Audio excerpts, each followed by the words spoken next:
Welcome to the world of Pokemon. Today we're going to build out something really special. We're going to take two characters from this panel and turn them into unique applique pillows. So I have one of Marcus's friends is actually, well, actually two of his friends are actually getting married, and this is my wedding gift to them. So I'm just going to hang this back up on the wall so you can see it, and then I'll show you what I'm doing. This part here will just be a wall hanging, and then what I'm going to do, I'll show you right here in a few steps. Just come along for the adventure. We took Tinkaton. What I did is I uploaded the image onto my laptop, took a piece of paper, placed it up against the laptop with masking tape so it wasn't wrecking the laptop. I obviously got to the size that I wanted within the frame of the laptop. Of course, you can use a bigger screen, bigger picture, bigger paper. And then traced it out, and then to get it so you have it in the directional way that you want it, like it just right here, it's just straight up.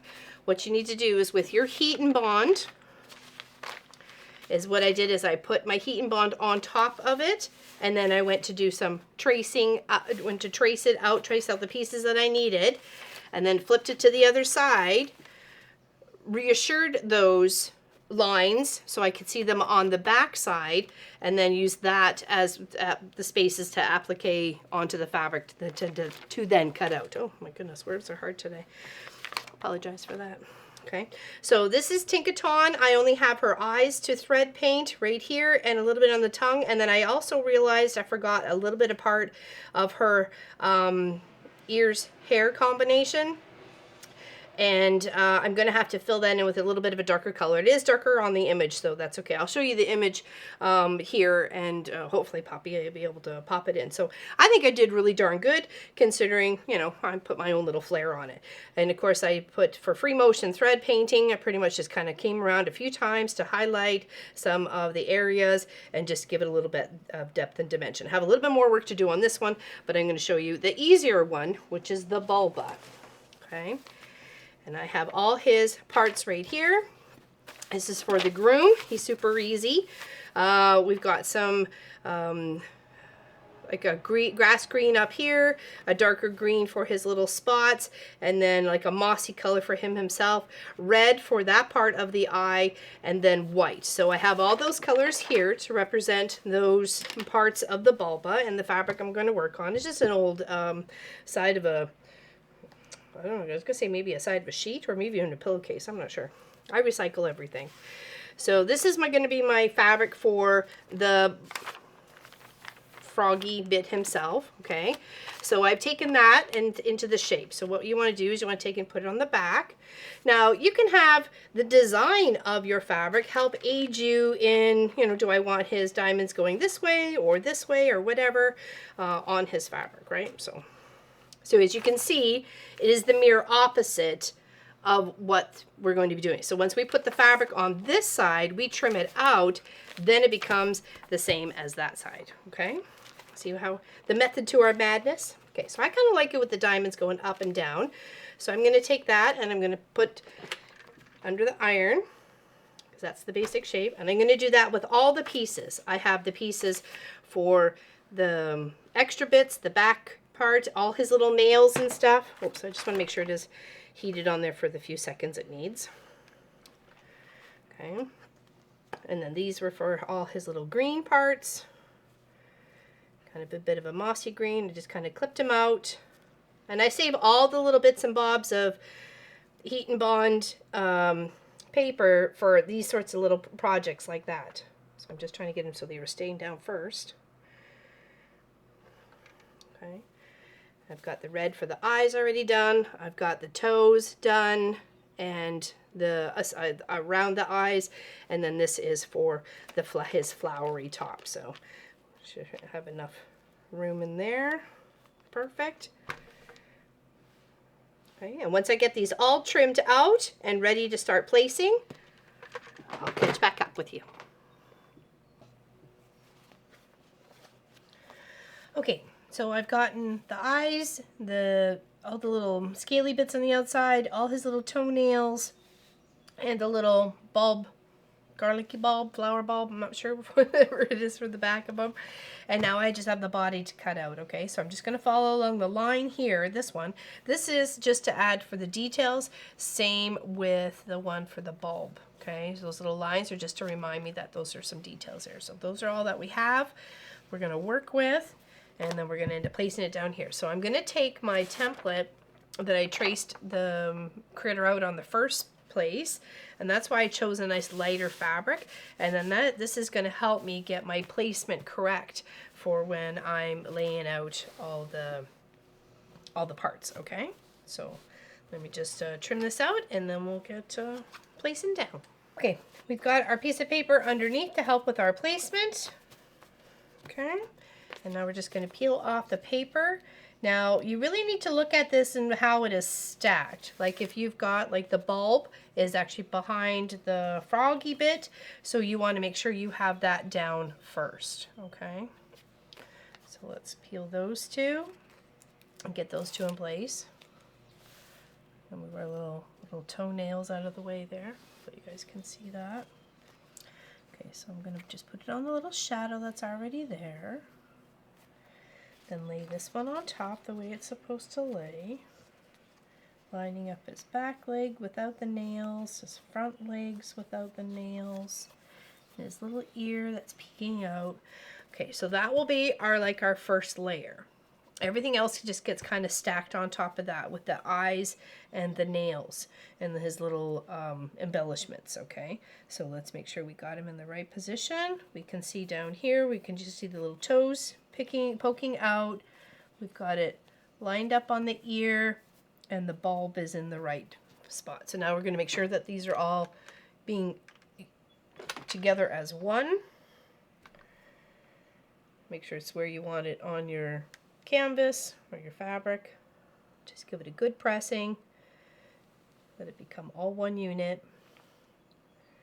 Now I tried to choose from my stash to be as close to as I can, and also put a little whimsical bit to it. So, so for this one here, the placement was I had to make sure that the hair was behind the hand, and then the head was behind the hair, and then for here I had to make sure that the handle of the hammer was under her hand, like that sort of thing. So it was a little bit more fiddly, but I just wanted to make sure that, you know, you are consciously aware of what things have to go and what is underneath. The same here with this part here. This had to be underneath the base of the hammer, like the top of the hammer here.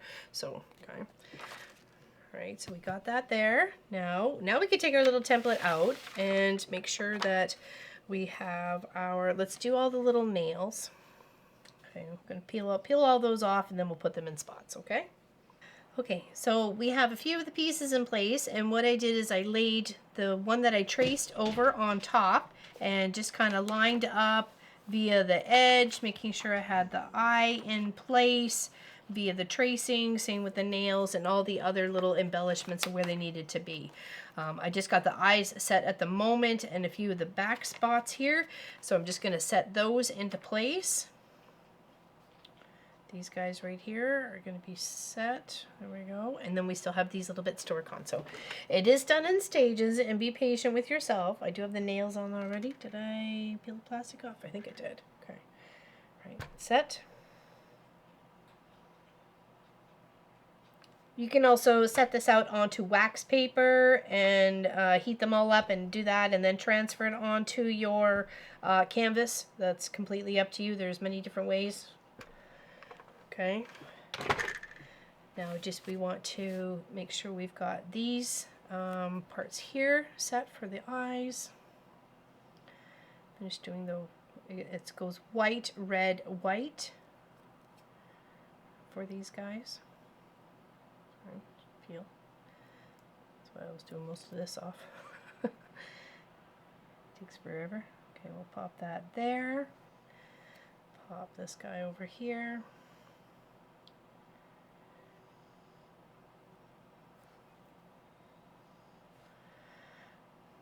Now, I'd forgotten whether the idea was to put these two in either corners of a quilt, like to go with the one behind me, but I think two pillows and a little bit of a wall hanging would be nice. So, okay, so then we got this part here. So we do the best we can to line it up visually. Just scoot that over a bit. Sometimes a pair of tweezers or a longer pin can help get some of those smaller little bits into place, like I was with the toes. Okay, oh, got that one done. And then we get the last today. I think I peeled that off. Nothing worse than getting it all set up and then forgetting to peel. You're like, oh no! It's okay. Okay, now we just want to line that up, get it a little bit closer to the top. Always go back to your picture for reference. Maybe even not the one that you drew on, but the actual image. Like I said, scoot it over with what you need to get it in position. Okay. That one seems like a little long. Here, we're going to trim it up. I did go a little bit wider than my line, so let's trim it up. There. I think that's going to be a bit better. Just seemed like a little long. Now we have to go towards more this side than that side. A little bit of tip at the top. Okay. Now that one seems a little bit big and bulky now. Alright, let's see again. I went beyond my line, so it explains why it looked a bit big and bulky.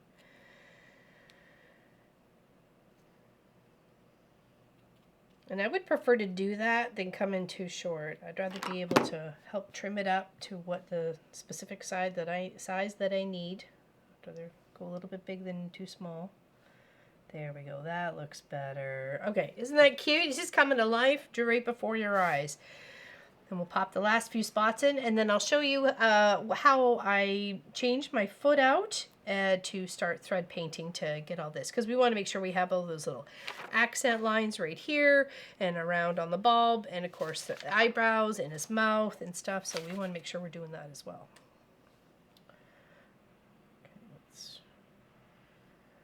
Okay, actually let's set the eyes and then we'll work on the other part. Okay, I think we're good. Looks good to me. Actually, I don't like that these are so pointed for some reason. Now's the time to change it. Let's do a little bit of like nubbing the edges out.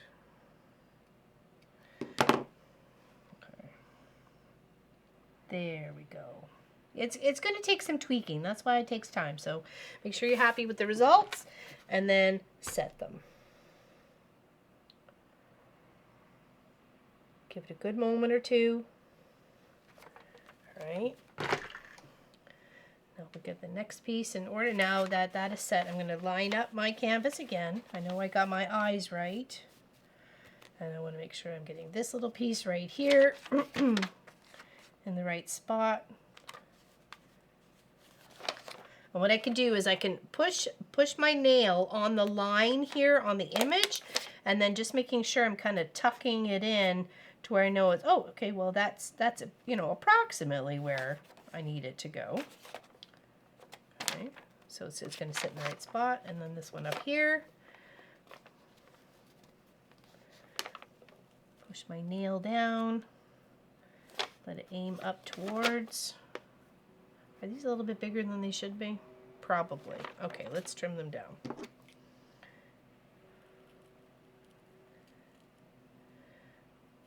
I'm just trying to cut it off my canvas here, so I don't get those tiny little ones possibly getting heated up and stuck on.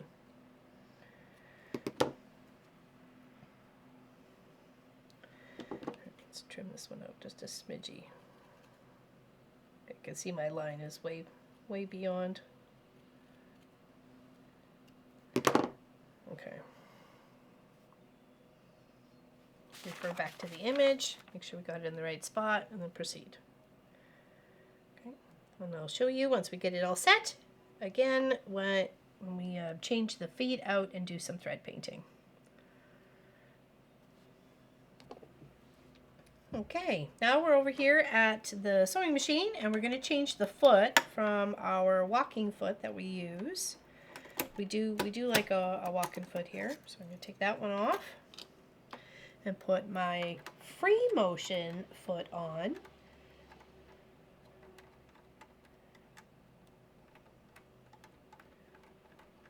Okay, tighten it all the way up. And always hand tighten and then use the screw. Make sure it is all in the correct position.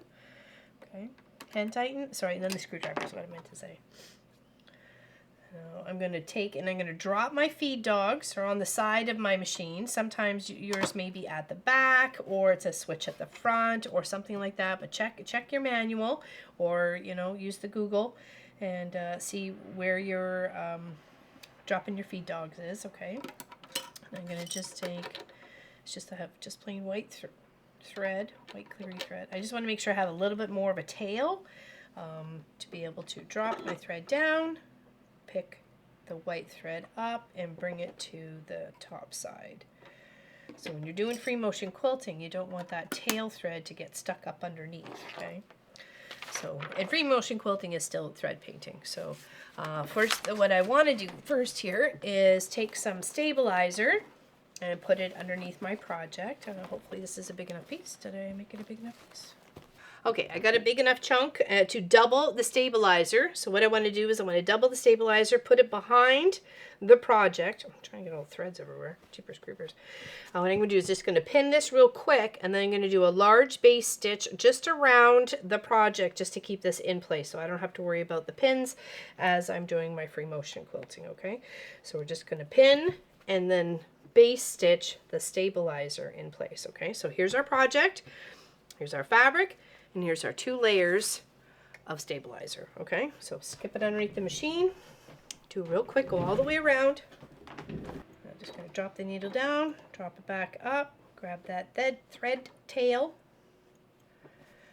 and then I'm just kind of gonna go just to, yep, I do know we're dropping the feed dogs, just to give it like a big gap all the way around it. You'll see I did that on Tinkaton as well.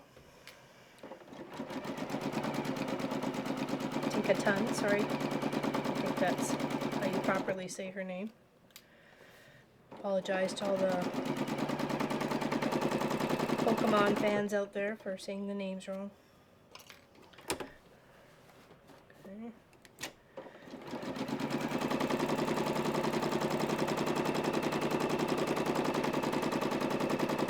Okay.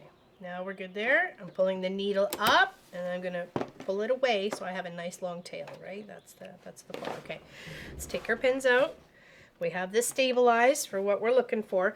Now you may find that putting this in a hoop to be able to maneuver the hoop in around on instead of using your hands to do this, that is totally and completely acceptable. Don't be shy on that one.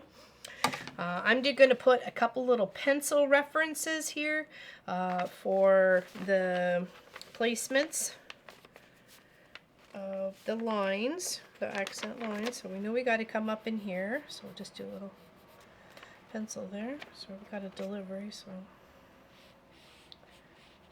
here, and then we're going to curve the leg. Once I made out the little details of where we want the mouth to go, I'm actually got this one out a little bit more of a smile. I figure for, a groomsman, he should be smiling on his wedding day.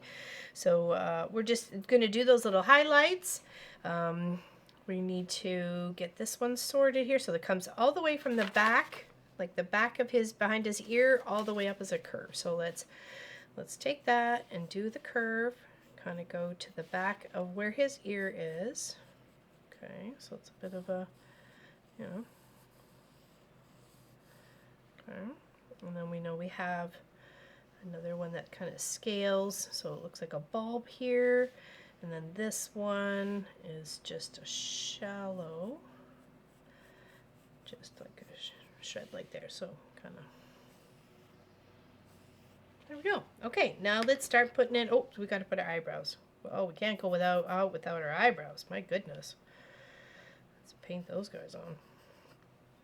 Okay, and when I put 2 dots where his nostrils are, and then right there and there for his mouth, and just kind of did a curve. Then we got a little bit for there, for his arm, and then to give definition to the 4th foot, just a little bit of a line there.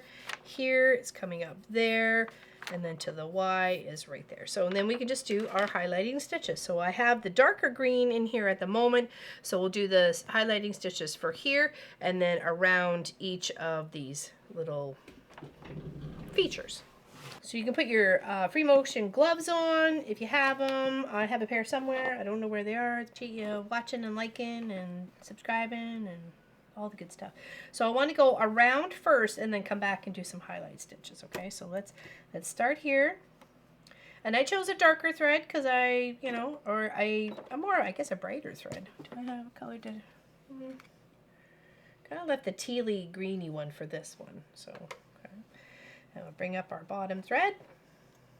Okay, and I like to work when it comes to the machine thread painting, quilting sort of thing, or doing some stitching. I like to work with it towards me. Okay, so the project towards me. So let's make sure our foot is down. We're in the right position. So I'm going to go around and highlight first. I'm going to try and go and highlight around the bulb first, and then we'll come back and go around the ear and into here, and then do some of those accenting. Okay, that's what we're going to do. Couple of stitches to lock her all in, and I want to make sure I'm like riding right on the edge. I want to put some stitches in the fabric and then like on the green part as well as the white part. So as you will notice on Tinkaton, here, I'll go over here for a second, I went around several times, right? You can see I went around 2, 3, 4, maybe even 5 times to get that oomph that we're looking for, right? So be patient with yourself and tuck in for a good time.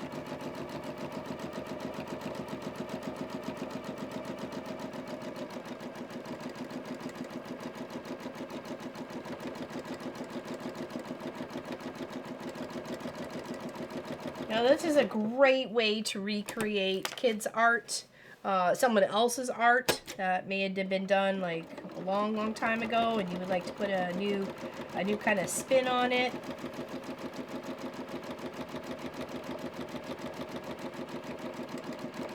Go back again. So we're kind of thread painting but stabilizing all at the same time. Adding some lovely stitches to a very unique and beautiful project. At least I think so. I could be a little bit biased because, you know, it's my project. Anyways. Who doesn't love a good Pokemon? Okay, we're going to come up here. I'm not saying that's going to be the last time we go on the outside. We may do some more, but let's do some of those highlighting stitches that we were hoping for. Okay. And the key to free motion quilting or thread painting is just having that lovely coordination between your feet and your hands. Sometimes it's far easier said than done, but with some practice, you got it. Okay, again, we're going to kind of scoot along the line of the body here and come up and do that little swirl to get this part of the bulb. I don't necessarily want to go on the bluey part of the Bulbasaur at the moment, or Bulba, because I want to use my other thread for that. Okay, so let's go backtrack here a smidge, because it was just behind the ear. And we kind of want to put like a little bit of a curve, because we've got to come from this little spot here, right? So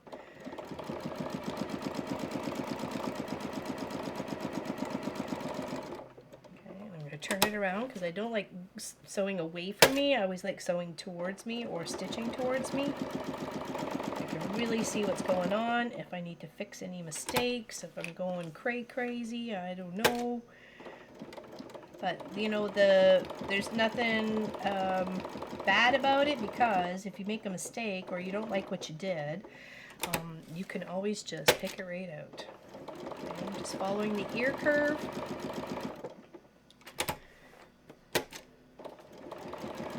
The other little section, and this had it so it was just kind of like a little floop up here. Let's just confirm. Yes, it's just kind of like a little bit of a floop just to come just before this part here. Okay, that works for me.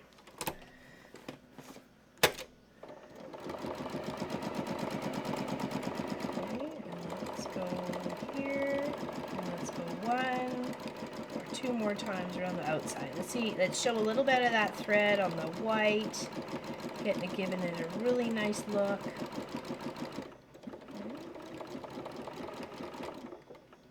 And I do have threads for the red, and then I'm gonna, like I said, I'm gonna do the highlights of these greens with this green as well.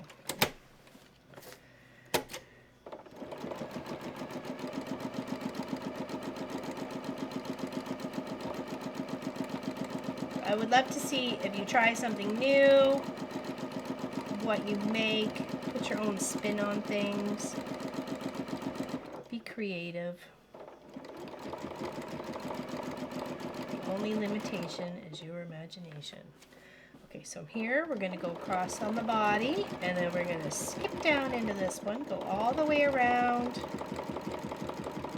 If you want, you can add some features, you can color it in, you can make some more details. You can do whatever you like. I'm going to go around at least like 3 times, in and around what we need. Okay, I'm going to and I'm going to break threads. Just going to pull it so I can trim it, okay? And then drop down here. A couple of stitches to hold it in place and lock it, and then do again around. And that's how I'm going to finish this off. And how about I show you when we're just about done.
Okay, we're on the final stretch of this beautiful project, the bulba. We just need to do his eyebrows and we're done. So check him out. Isn't he looking so cute?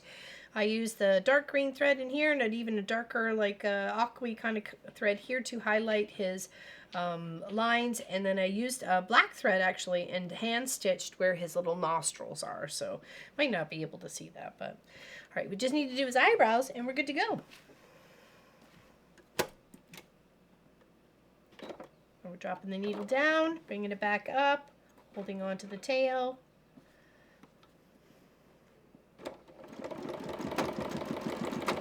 Back a few times.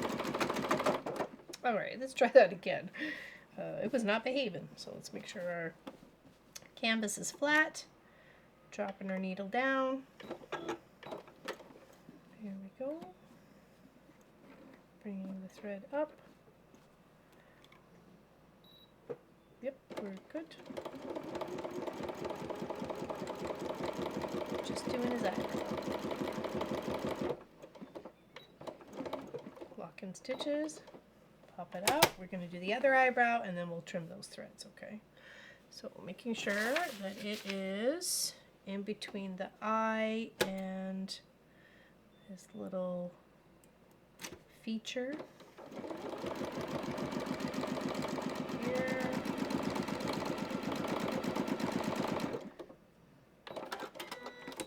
Okay. Trim the threads up.